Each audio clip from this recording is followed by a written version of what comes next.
கம்முன்னு இருக்கியா? அங்கே இரு அப்ப.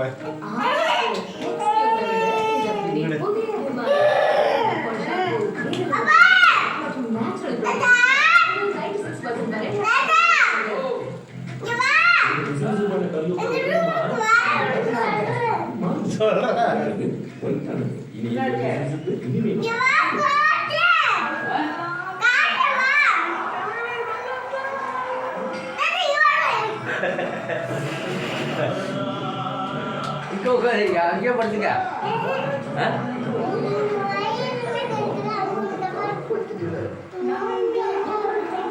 யாரும் ஒன்று ஏற்றி விட்டா இப்போ எப்படி இறங்குவ? இறக்க மாட்டாங்களா? இங்கே கடை ஒரு 1/2 மணி நேரம் அங்கே உட்காந்து தொல்லை பண்ணாம